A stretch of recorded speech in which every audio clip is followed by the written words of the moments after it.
det sen. Hej och välkomna till ytterligare ett avsnitt av VP-podden. Som vanligt jag Johan Kato och vi ser om Tobbe dyker upp. Vi har besök av två personer den här gången. Både Melina och Evelina. De flesta känner väl kanske, ja de flesta känner nog igen dem, men hundarna brukar ju vara det som vi känner mest igen. Så vi har, herregud. Birka och sen så har vi Harald och Roffe i varsin ruta. Birka var med lite på bild här precis innan, men hon stack här nu när det... Ja, där är hon. Ja, Kom här. Allt är det. Välkomna tjejer, välkomna. Tackar, tackar. Riktigt kul. Vi har haft individuella avsnitt med er innan. Och nu så kör vi med er båda två för att ni tränar ihop nu för tiden, va? Inte fullt ut, men ganska ofta. Mycket vi hinner och kan. Ja, men precis. Man har ju ett liv också. Det är väl det som är stora problem. Utöver det man Exakt. vill. Ja, Men det är vi ju bor ju riktigt ganska kul. långt ifrån varandra så Ja, vi gör det det. blir inte så ofta som man kanske alltid vill. Nej, precis. Men hur långt har ni mellan Nej. varandra? Vad tar Ja, det? över En en timme timme i alla och fall. ja. Ja, 10 ja. ungefär. Ja, men precis. Det är inga spontanträningar då i alla fall. Ja, det har väl hänt. Det blir ibland. Ja. Ja. Det var ju. Det är ännu härligare att höra faktiskt. Ja. Men då är det, ja precis. För jag har sett lite på Instagram att ni har tränat ihop i alla fall. Och det är alltid skoj att se när det blir lite fler som tränar tillsammans. För att det brukar alltid ta det vidare, liksom ett steg. Och det är roligare också än att träna själv oftast. Absolut. Helt klart. Man får lite andra ögon också, lite tips, lite input. Man kan diskutera igenom saker. Eller hur? Ja, men man blir ju lätt lite hemmablind liksom. Det kan man inte sticka under stolen med. Och hundarna tycker det är fantastiskt mycket roligare att träna tillsammans. I alla fall märker man det på mina. De blir ju mycket mer taggade liksom, när man har sällskap. Precis. Absolut. Ja, men det är lite det att de vill vara först, oftast är min erfarenhet, att de vill vara längst fram i flocken och gå och då kör alla på. De tar i lite extra och man behöver motivera dem lite mindre liksom, för de får det naturligt liksom, från varandra på något vis. Ja, vad kul! Och det var väl egentligen lite det vi tänkte avsnittet idag skulle handla om. Framförallt kanske då hur ni har valt att lägga upp träningen nu efter säsongen, lite också om säsongen. Ni båda två har haft fantastiska säsonger 2024 med stora framgångar och framförallt så vi har pratat om er individuellt flera gånger i podden, men vi tycker väl att man ser både på, kanske framförallt skulle jag säga, Harald har utvecklats extremt mycket under året, men den nivån som Roffe har hållit och som Birka har hållit under året är ju helt fantastiskt kul att se. Ändå nyare hundar kan vi väl säga liksom så. Men om vi börjar med dig Melina, hur känner du liksom när det gäller säsongen och dina hundar liksom? Vad är din respons liksom? Ja, men det känns ju som att nu har man haft sin första riktiga tävlingssäsong. Det var ju med förra också, men det var ju mer för att känna av läget liksom. Så nu har man ju fått lite svart på vitt vad man behöver träna på, vad en svagheter och en styrka är. Så det är väl lite det man får lägga upp träningen efter. Så jag har väl separerat det nu. Det är vagnsträning en sak och träna på en annan sak när det är DV. Precis. Och du Evelina med säsongen lite samma Lite som Melina? Ja. Samma skulle jag vilja säga. Förra säsongen, precis som Elina säger, att det var ju verkligen prova på. Vart står vi? Hur reagerar man på miljön? Hur reagerar man på att vara borta? Den här säsongen har vi ju mer kunnat fokusera på själva tävlandet. Liksom. Att, var går gränserna? Hur mycket kan vi göra utav det här och sådär då. Så det är ju jättekul. Eh, Få lägga upp lite andra planer inför nästa säsong. Ja, men precis. Ja, för det finns ju alltid, ja, hur mycket man än tävlar så kommer man hitta saker att utveckla och det är väl en av ja, de charmiga delarna liksom i sporten kan jag ju tycka. Men ni gjorde ju i princip fulla säsonger båda två. Jag vet inte om det var säkert någon tävlingsdag som ni inte var med på, men annars så var ni med på i princip alla tävlingar, va? I Sverige då? Ja, jag Ja, var med, eller jag var inte med i Göteborg. Nej? Då hade vi jättemycket, hela maj var Ja, det. Och sen var vi inte med i Uppsala för då löpte hon. ja just det. Ja, mm. Så det var tråkigt att skippa hemmamatch. Ja, precis. Ja, och som visade sig vara en rekordslagstävling också. Det var ju helt fantastiskt med en räls som var optimal liksom. mm. På något vis. Men Lina, du var med. Det är någon tävling du inte var med på också, va? Inte Halmstad. Nej, Första tävlingen för säsongen var vi inte med på. nej. Sen var ni med Men på alla resten. andra. Ja. Ja. För det är ju lite skoj sådär. Nu har jag, för en gångs skull så har jag inte massa statistik framför mig här. Så att det är lite så här, får gå på minnet. Men det är rätt kul vilken stor skillnad det är på de olika banorna runt om i landet. Ja. Och det kräver ju ganska olika från hundarna, så att säga. Ta en bana som Vallberga, ja, i sommarkampen, då har du tre olika dagar med tre helt olika förutsättningar egentligen, alla 3 dagarna liksom. Men det är något som ni har känt sådär under säsongen, någon bana eller något speciellt underlag som har varit extra bra eller som kanske har varit en extra stor utmaning? Är det något sånt där som har väckts, jag kan inte prata idag, helt sjukt, som har väckt upp någonting hos er liksom? Ja, Det är väl en av de sakerna som man har fått lära sig den här säsongen, att det är så pass olika banorna. Och det är inte bara underlaget utan allting runt omkring också.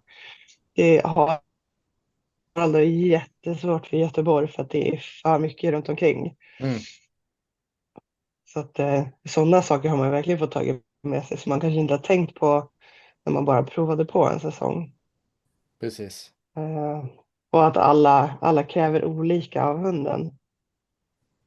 Precis. Har du hittat någon sådär Jag trodde väl att Roffe favoritbana? skulle vara en dörthund egentligen, men jag gillar ju Vallberga. Ja. Och både banorna är ju jättebra och sen så själva stämningen på den tävlingen är ju otrolig. Ja, men det är en fantastisk plats. Det laggade lite där, men jag hörde att du sa att du trodde att Roffe skulle vara en dirthund, men det har visat sig att han går rätt Ja, bra på räls kan man säga. ja, det ska vi säga. Han går nästan bättre på räls och han går väldigt bra på matta också. Mm. Och du har inte, Melina, du har inte tränat någonting på matta inför säsongen, va? Vi tränar ju på matta i Uppsala. Ja, just det. Uppsala är ju matta. Ja, precis. Kolla Mm. här. Herregud, Alzheimer kommer tidigt här. Ja, just det. Ja, precis. Men då har du, och det är lite skoj, för har du lite samma upplevelse, Evelina? Eller? Nej, så jag trodde ju att Birka skulle tycka om räls mer än vad hon gör. Mm. Jag upplever att hon är en riktig dirthund. Eh, Det är det hon trivs allra mest på. Och speciellt Vallberga. Mm. Hon blir ju så taggad när vi kommer dit. Jättekul att se. Ja. Det medför lite andra roliga problem. Men, Ja, ja. precis. Det är i alla fall delikata problem. Det är en Ja, väldigt men, glad hund. ja, men precis. Det är ju, det är inte världens lättaste att hantera alla gånger heller, liksom. Nej. Men Melina, känner du att båda dina hundar också trivs bättre i Vallberga än någon annanstans? Ja, ja, Uppsala har ju gått väldigt bra Mm. också. Det är ju hemmabanan. Men annars så är det faktiskt Vallberga som de har Ja. gått bäst i. båda två. Alltså jag kan ju förstå det också, för miljön där är ju fantastisk, verkligen. Alltså Mm. holding area, det är lugnt och stilla. Visst, det kan köra förbi någon lastbil möjligtvis, men det är inte mycket mer än det. Och det är ganska stora ytor. Det känns som att det är bra ställen när hundarna är i bil och sådär också. Det är inte Mm. stökigt på något vis liksom. Fantastiska banor också. Det får man ju... Men det är utmanande då. Det är ju flest deltagande så det är Mm. långa dagar. Ja, det är det ju Och det är verkligen. bra slut efter. Precis. Ja, för det var ju... Vad var det? Jag tror... Kommer jag inte ihåg här, men om det var Dirt sista dagen på Vallberga i år. Mm. Mm. Ja, För men då tror jag att det var rälsen. Ja, rälsen eller Dirten på Vallberga, eller Sommarkampen i år då, som var ju den näst största EVPL-tävlingen genom alla tider. Och det säger ju ganska mycket liksom. Det är Ja. sjukt. Hundar med resultat då. Jag vet inte om det var någon hund som hade no-pull där liksom, men det är häftigt när det är upp mot nästan 70 hundar anmälda liksom. Mm. Det är ett tufft arrangemang att dra runt liksom. Ja, verkligen. Men jag tänker, ni har ju båda, ner till Vallberga så har ni ju, vad har ni? 5 timmars bilresa? 6 nästan? och 6 Sex, timmar. 6,5. Mm. Vi Hur, åkte hur, ju tillsammans sist, så Mm. ja, det var ju praktiskt i alla fall. De har ja i alla men fall precis. sällskap Ja. på vägen ner. Ja, det är ju jätteskönt ju. Men Mm. hur gillar era hundar att åka bil? För det är ju en bra bit liksom, att resa så. Är de lugna i bilen eller hur ser det ut? Ja, bilen, inga problem. Nej, Det nej, det det är är de bra. väldigt Samma vana med vid Vic. ändå. Så. Det är gött. Jag hade ju tvärtom med min då. Han hatade ju att åka bil. Och så levde han med en resande säljare. Så han spenderade 8 timmar i bilen. Men det kan vara därför han inte gillade att åka bil. Så att, det var ju verkligen så att man fick tänka efter när man skulle åka och pausa mycket så här inför tävlingar och sådär. Men då Mm. är det jätteskönt då att det funkar bra ju. För det är ändå uppladdningen inför tävlingen är ju lite känsligare än vad jag tror man tänker på många gånger liksom. Ja, där fick man ju lite Absolut. bekräftelse på hur duktiga de faktiskt är på det när vi åkte till Finland. Ja, Det är just ju det. väldigt tungt att resa så långt, så länge och i helt ny miljö. Och Mm, ändå så presterar de så pass bra som de gjorde alla tre. precis. Mm. Ja, det var ju helt fantastiskt. Det var ju otroliga resultat som de gjorde där på den, också sista Mm. tävlingen på den banan. Och det är ju en dimension som du säger att resa den vägen första gången också. Eh, Mm. Det är ju lite annorlunda för Heidi och Riku som de flesta av deras hundar har ju rest den ett gäng gånger i alla fall. Så det blir Ja, precis. lite mer erfarenhet liksom. Ja, vad kul. Som sagt, ni hade ju fantastiska säsonger båda två. Rekord sitter ni på båda två nu. Lite olika. Får vi se, förväntningen är väl skyhög till nästa år. Nej, jag bara skojar. Eh, men det tar ju oss in lite på det här liksom som jag tror att de flesta kanske är mest intresserade av. Det, och som jag personligen är väldigt intresserad av. Det, hur har ni valt att lägga upp er träning här nu under off-season eller vad man ska säga? Och finns det någon speciell plan inför träning fram till, nu vet vi inte när första tävlingen ska vara, men nu ska vi tippa på att den är i mars någon gång där, som det brukar liksom. Vi kör ehm, en DV-runda i veckan. En start och stopp försöker jag få till och en vagn. Mm. Ganska likt som jag körde förra året. Men jag kör kanske lite tyngre än vad jag gjorde tidigare. Ja, och nu är det ju väder så vi också för Birka liksom. Med snö och sådär. Det är Ja, hennes grej ser det ut som. Men när du går DV liksom, hur går du samma runda alltid eller är det olika? Nej. vi har lite olika. Jag brukar gå mycket med Camilla. Vi bor ju lite närmare varandra så det blir lite oftare.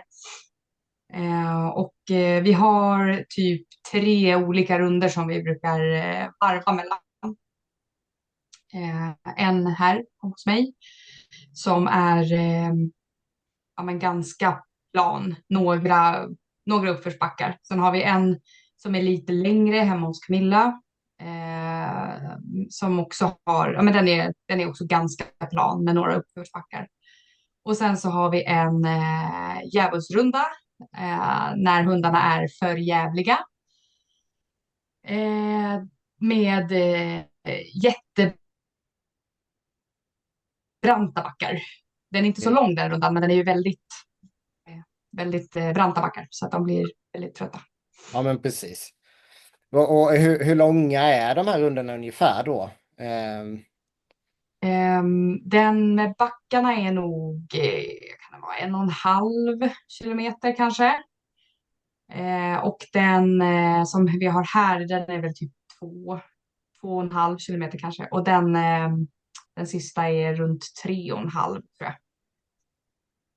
Men det är ju, ja, det är ju schyssta, framförallt då att det bara är 1,5 kilometer på den där väldigt backiga. För Ja.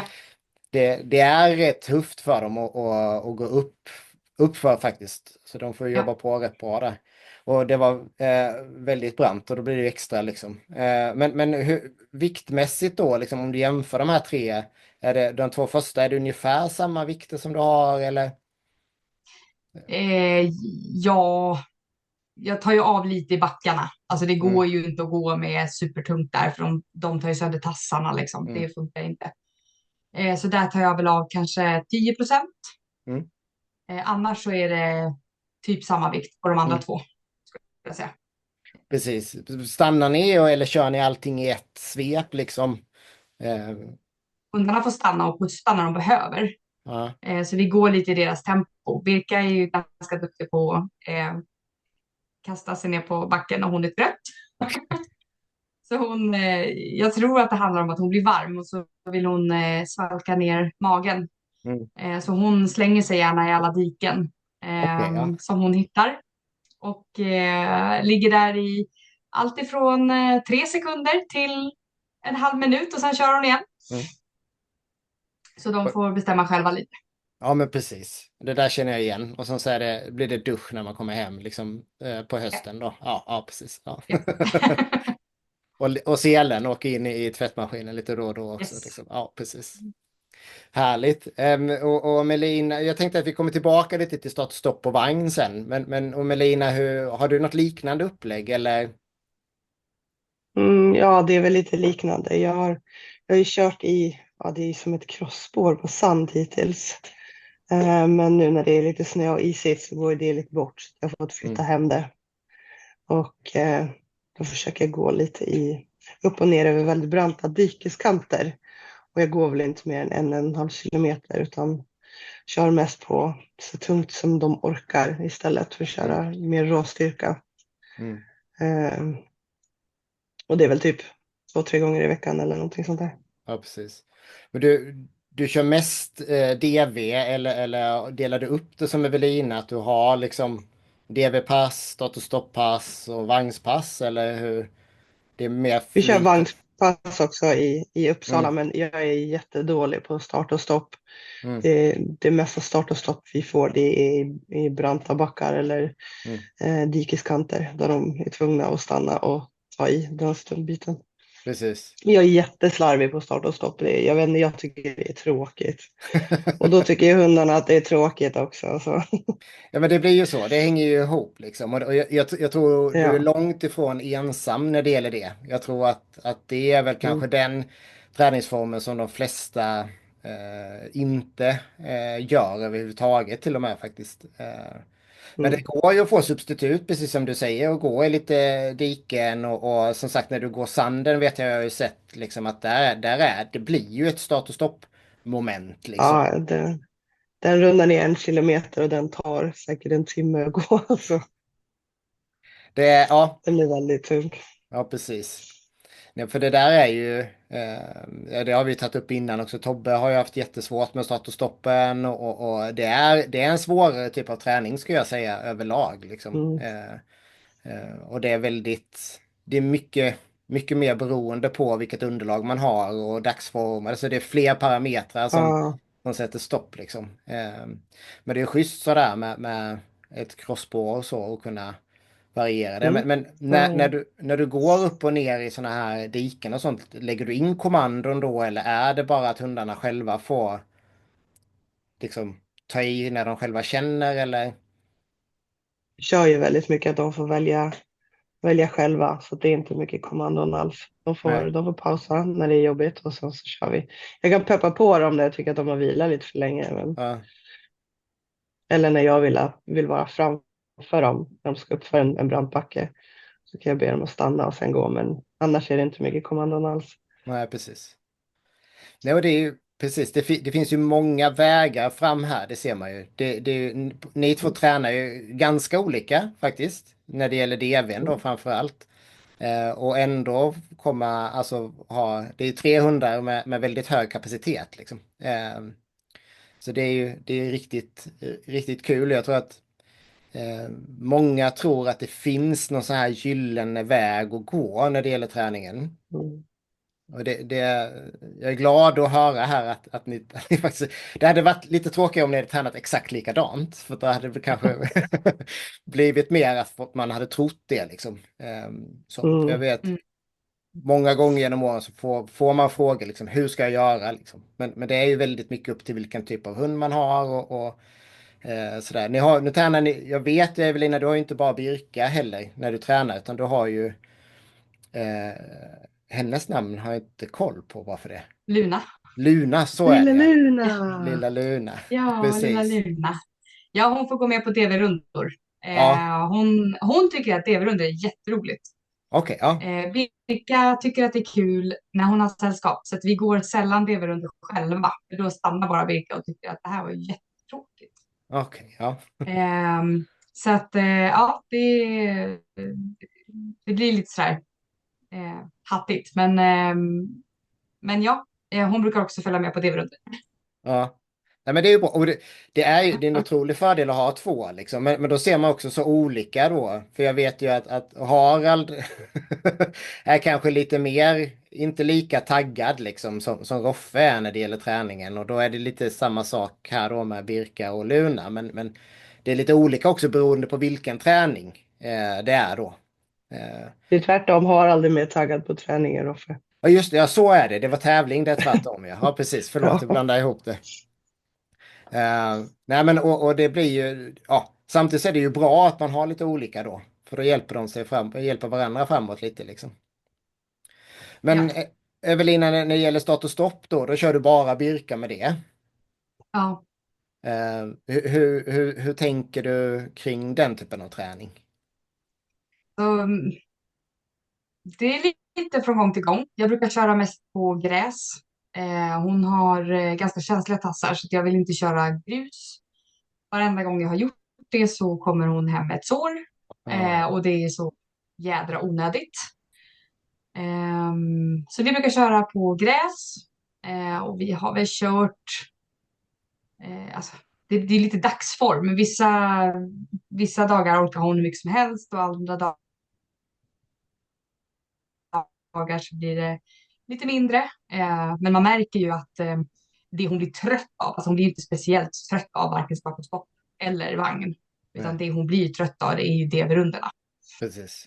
Så att man får, det blir snarare så här att man känner i en start och stopp session att man säger nej men nu får det vara bra liksom. Nu räcker det. Jag var ute igår i snön och körde start och stopp. Och då, vi körde väl typ 45 minuter. Och sen kände jag att nej men nu får det vara bra liksom. Nu går vi hem. Men så det är lite olika. Ja, så det där, jag känner igen det där väldigt väl. Och jag tror att det är det här som är en av de stora problemen med många tränare start och stopp. Att man har inte bestämt på förväg hur mycket man ska göra. Utan man vill hela tiden lägga på mer för att hunden ser inte så trött ut. De är ju extremt duktiga på att ta sådana här mikropauser liksom, och på det. Och sen är de tillbaka till, inte till 100% men till 95% liksom. Och sen så kan de köra på rätt mycket så. Och då så samtidigt så det sliter ju ändå på dem, om inte annat mentalt liksom, att de inte orkar ta i på det sättet som man vill liksom. Så det är vettigt att du verkligen stänga av träningen, eller här är ju som sagt svenskarna är katastrof för dem, men sluta att träna innan man märker att det har liksom gått för långt, innan det är slut i tanken helt. För det, Ja, men verkligen. och det är samma sak med vagnsträning som ni båda två gör. Jag kan tänka mig att ni båda två upplever att de blir inte fysiskt trötta av vagnsträning direkt. Nej. Nej. Jag brukar köra en DV-runda efter. Mm. Annars så är de lika pigga ändå när de kommer hem. Ja. Precis. Ja, det är ganska... Vagnsträning känns ju mest just nu som teknikträning. Ja, Och fila på sånt som man tycker har stört sig på under säsongen. precis. Och det är, i min värld, jag har ändrat åsikt här genom åren, men i min värld så tycker jag att vagnsträning ska vara just teknik egentligen alltid. Det är så lätt hänt att man stukar självförtroendet för mycket där. Liksom. Det är inte alla hundarna som har ett pannben som är 1 meter tjockt liksom, som bara kör på oavsett. De flesta är inte sådana överhuvudtaget, skulle jag säga. Så att, men om vi tar Melina när det gäller vagnsträningen då. Den kör du i Uppsala. Ja, precis. Ja. Jag har väl varit hos Evelina några gånger också. Ja, precis. Ja, men hon har ju fixat en liten bana där bredvid huset ju. Ja, det är ju klockrent. Men är det några av de här delarna som du vill dela med dig av? Vad det är du har fokuserat på när det gäller Harald och Roffe? Ja, båda mina började ju gå snett.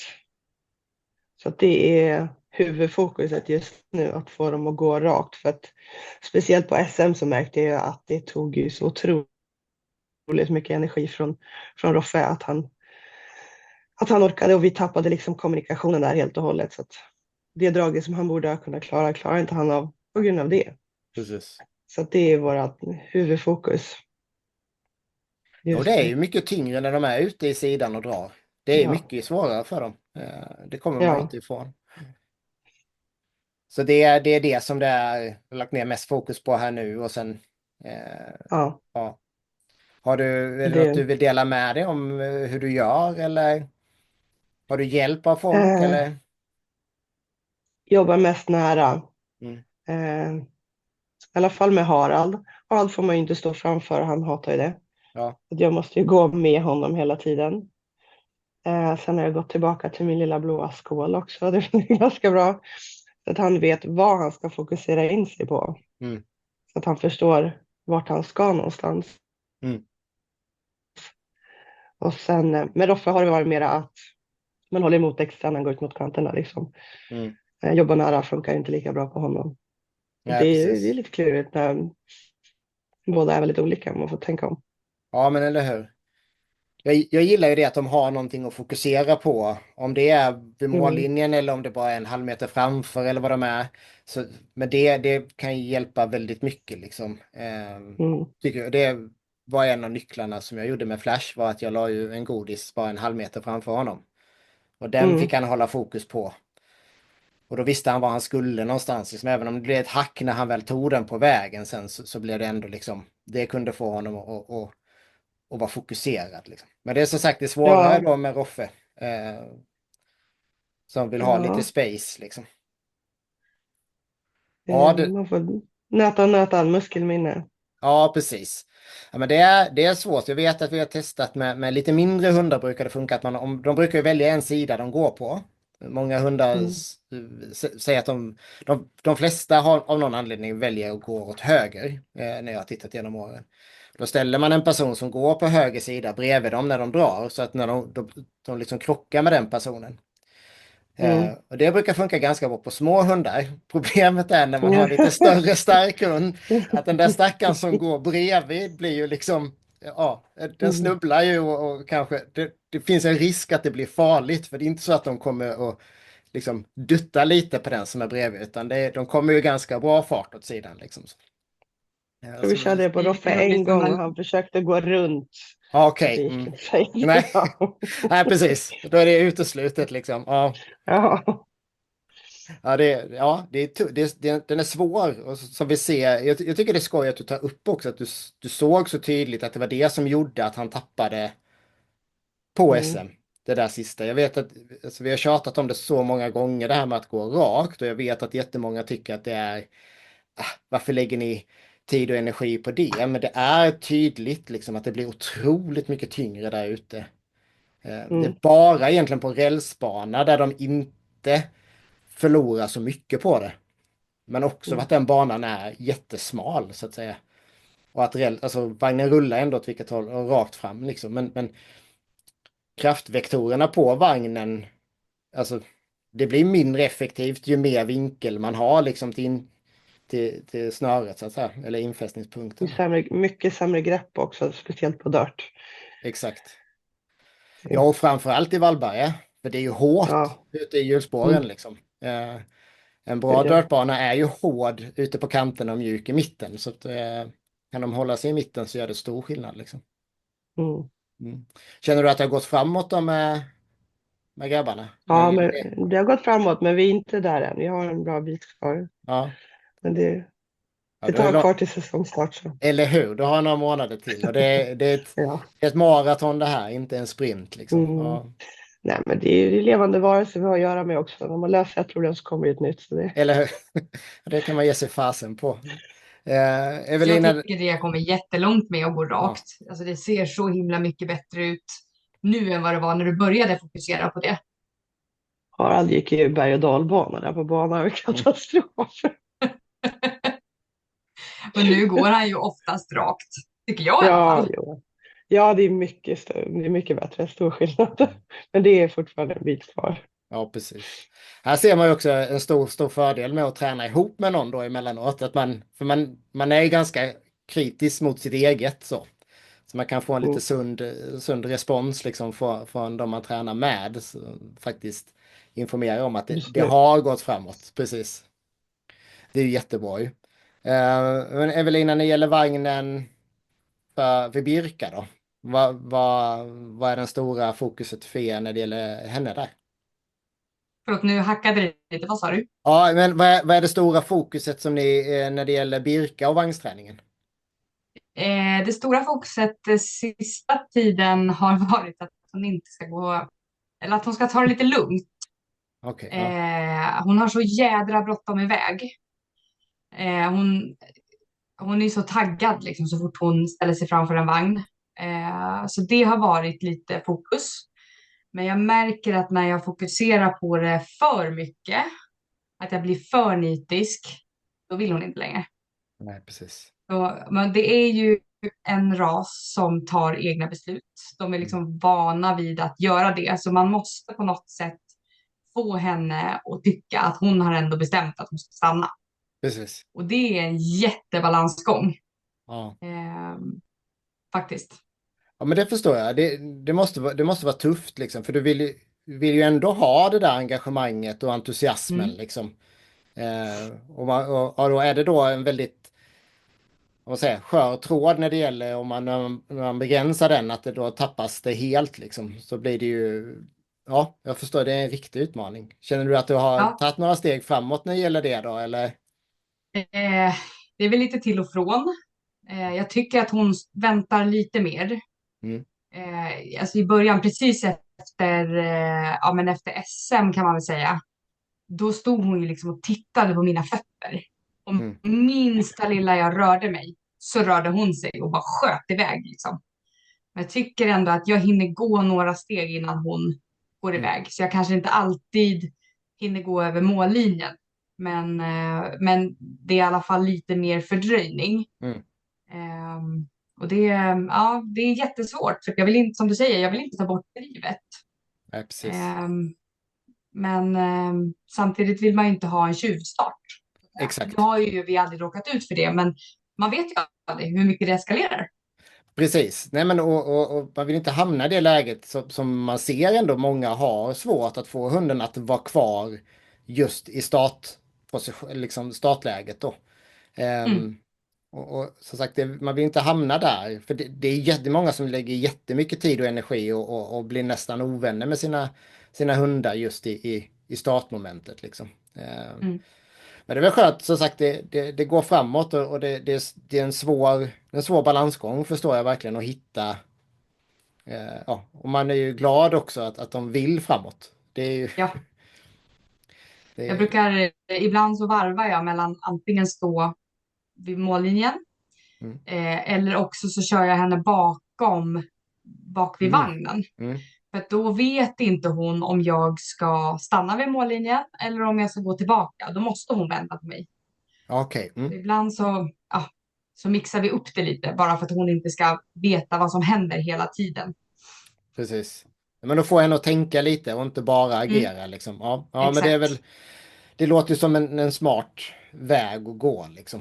Mm, Faktiskt. Men, jo, men vi pratade om det här med att inte dämpa Birka för mycket liksom.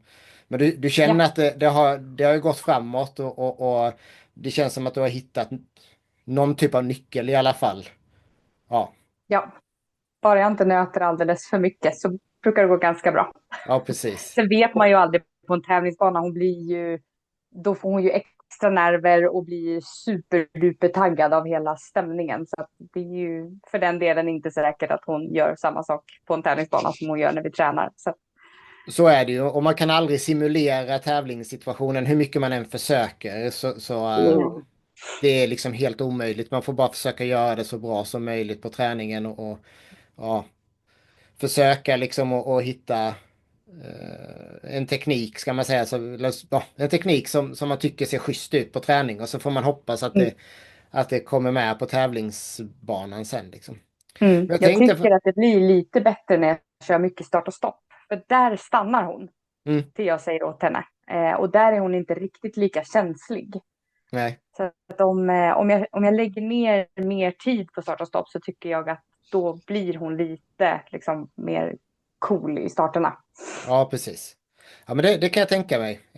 Det är inte lika kul som vagn. Nej, exakt. Alltså, det kan vara positivt emellanåt, faktiskt så. Men jag tänkte på det med Lina när det gällde Harald. Så jag tyckte ju att han verkligen tog stora steg under säsongen. För jag vet att när vi pratades vid i maj eller vad det var när vi pratades vid så var det så att upplevde du att han inte var tyckte inte det var lika kul med vagn men DV:n då var hans grej. Ja, det har varit tävlingarna som har varit lite av hans svaghet. Det är miljön som är lite jobbigt. Han är ju en liten arbetsmaskin. Han älskar ju att göra saker med både kropp och knopp. Men han är lite svag för miljön. Men Wallberg är han otroligt trygg i. Och det märktes verkligen på SM. Han är fortfarande en bra bit kvar innan han är med och fightas i någon topp här. Men jättestor skillnad. Han drog fler drag än vad jag planerade under SM. Innan han sa att det är nästa vecka. Precis. Han har ganska tufft konkurrens där också kan man ju säga. Ja, Ta sig upp på den nivån är inte... Det är få hundar som någonsin har varit på den nivån. Så men precis. Ja. Men det är jättekul att man har hittat ett sånt ställe där han känner sig trygg liksom. Och jag vet att Birka det är nästan tvärtom. Hon blir extra taggad där nere då. Ja, det kan man säga. Stopp på henne där nere.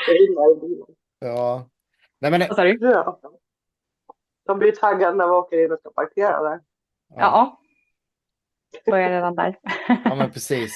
Ja, men hur gjorde ni bodde i något hotell eller på något hotell i närheten? Eller hur skötte ni boendet där nere? Jag och min man har byggt om våran buss i sommar. Så vi bodde i den faktiskt. Vi har gjort som en liten bodel i den. Så det är liksom från sidodörren så är det en säng som går in och sen som går liksom längs med bussen. Och sen är det en hundbur under. Och sen är det en mellanvägg kan man säga. Som liksom skärmar av lastutrymmet. Så sängen går in i lastutrymmen som i en liten låda man kan säga. Ja. Och i lastutrymmet så sover Lina. Jaha. Och grabbarna. Ja, det är så mysigt alltså. Ja, det är ju suveränt ju. Ja, så vi både SM och EM. Ja. Ja, men då, för då var ni på plats verkligen också och slapp liksom Ja. stök på morgonen då, utan då var det liksom ordning och reda redan där. Ja, vad Japp. skönt. Mm. Ja, jätteskönt. Det funkar kanon. Vad sa du? Det funkar kanon. Ja, Hundarna har skrivit helt okej det också. ja, men Mm. eller hur? Nej, men det, för jag tänkte, nu, jag har inte varit där på så pass tidigt liksom så, och inte riktigt kollat runt omkring, men det är ingen som tältar nu för tiden va, på tävlingarna? Någon Nej, det var det nog inte. Nej. Ja, Inte SM. Ja, för jag vet, det har jag gjort många gånger och hundarna gillar det ju är nog det. många som sover i bilar eller Ja, omborda. Mm. ja, men precis. Det gjorde jag de Många sista då. åren och sov jag med i bilen liksom. Men Mm. det är ju något speciellt sådär när man delar ett lastutrymme kan jag tänka med hundarna liksom. De blir ju extra nöjda också. Så. Mm. Ja. Ja, men vad häftigt. Vad häftigt. Som sagt, vi vet inte riktigt hur säsongen kommer se ut här nu nästa år. Men är planen och tankarna liksom, om inte livet kommer emellan liksom, att det blir en full säsong för båda två eller hur ser det ut? Ja, Ja. Vi hoppas Målet på är väl det. att bli bättre. precis. Jag har inte hört någonting heller när det gäller Finland, men man kan ju hoppas att de har hittat någon plats och att de får bygga någon bana då. Men det kanske inte hinns med nästa år. Liksom. Men jag kan tänka mig att det var en rätt häftig upplevelse att ta sig över dit. Mm. Det var det. Det Ja. det var ett äventyr. Ja. Det var jättebra. Hela alltihopa var väldigt roligt. Ja. Jag var aldrig där tyvärr. Det var liksom en sån här... Norge fick jag inte åka till, men jag var i Danmark några gånger och tävlade. Men tyvärr så tog jag mig aldrig till Finland och det ångrar jag ju bittert faktiskt. Det känns som att det var en bra plats och härlig stämning och ja. Det var det absolut. Sen var det väldigt tråkigt Ja. väder, men det kan man inte riktigt påverka. Nej. Det var väldigt regnigt. Ja, men precis. Det finns väl en risk. De har väl, jag vet inte, de har väl 20 minus redan nu också antar jag. Så att det är Säkert. lite annorlunda. Här nere i söder Mm. så vi har vi är inte snö, det är knappt frost liksom. Så att det är lite andra förutsättningar här nere just nu i alla fall. Jag hoppas på en bra vinter så småningom här. Mm. Det var på en Faktiskt. isfri vinter i alla fall. Ja, isfri hade varit Det trevligt är så ju. att vi tappar i på träningen. Ja.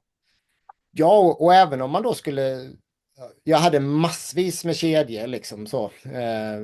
Men det räcker, det hjälper ju liksom inte för det går knappt att vara ute när det är så Nej. isigt. De får ju inget grepp. Nej, Halkar de omkring med hundarna. Det går inte. nej Nej, precis. det var därför vi körde DV eller start och stopp igår. Mm. För det är så himla isigt överallt här just nu. Det går inte att gå någonstans med livet i behåll. Så, och Birka var väldigt pigg. Halvgalen som vanligt. Men alltså man lägger ju på, det är ju samma på snön liksom när man kör start och stopp eller DV i snön. Det finns ju inget stopp. Alltså man kan lägga på hur mycket som helst. Det tar ju inte emot liksom. Det bara glider ju på. Nej. Ja, det är en Att, riktig utmaning. Alltså för att är det lössnö så blir det tvärtom. Men så fort det är lite packat liksom så är det ju... Mm. Ja, det är låg friktion kan man säga. Det är Mm. raka motsatsen mot vår och höstträningen liksom. Ja. Det enda man får är att kättingarna fryser fast i backen och de får kämpa för att få loss dem.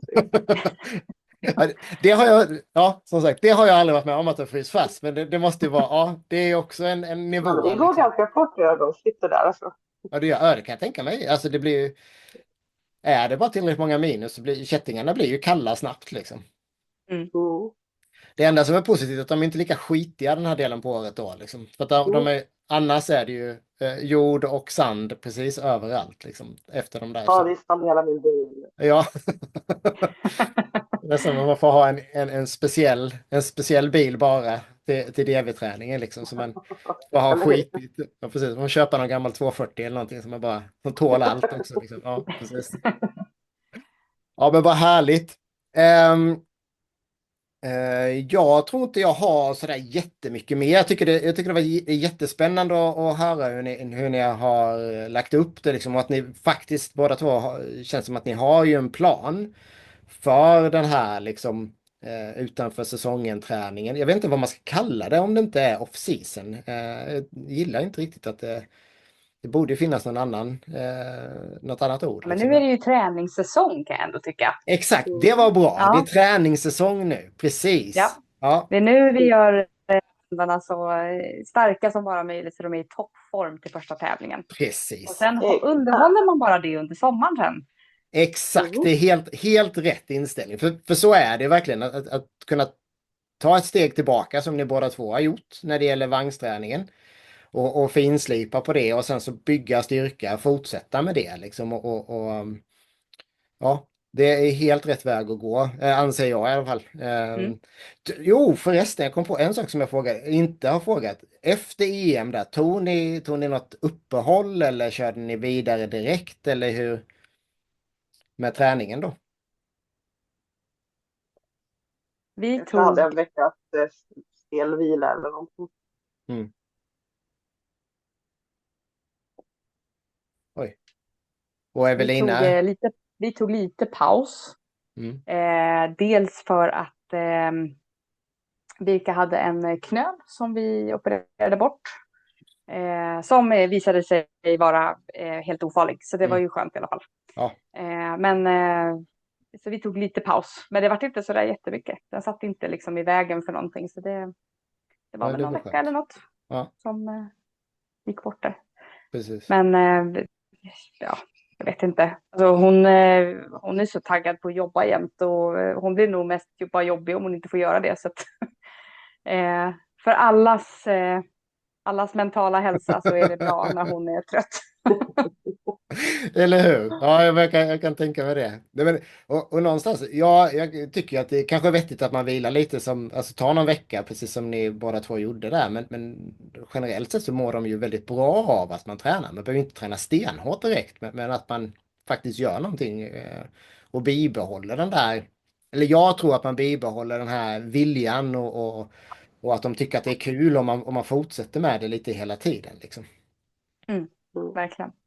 Och våga det kanske då ett tips utåt då liksom till andra som förhoppningsvis lyssnar på det här, de här 2-3 andra personerna som kommer lyssna på det då. Men att man vågar ta ett steg tillbaka liksom efter säsongen och se det som du säger Evelina, se det som en träningssäsong nu. Att nu ska man inte prestera liksom, nu tränar vi och bygger upp grunderna igen liksom. Ja, verkligen. För tävlingssäsongen är ändå ganska lång. Nu kommer det väl inte vara någon tävling i februari, ska jag inte tippa på, men det är inte så ofta. Men det är ändå mars till september liksom. Det är ganska många månader med tävling i princip en gång i månaden. Liksom. Så man har inte jättemycket träningstid om man ska ändra någonting eller finslipa någonting sådär. Nej, och sen blir det ju så, alltså på sommaren, eller i alla fall upplever jag det som har en alphund, att värmen dödar ju liksom allt.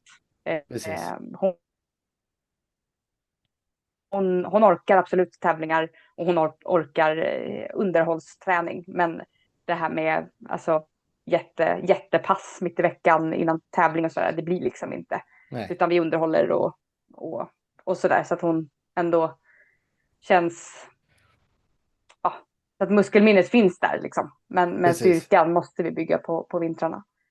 Ja, men jag tror faktiskt att det egentligen, jag önskar att jag tänkte så mer själv. Jag tog längre uppehåll och sen så körde på lite väl intensivt. Det blev väldigt sådär periodmässigt liksom under för många år.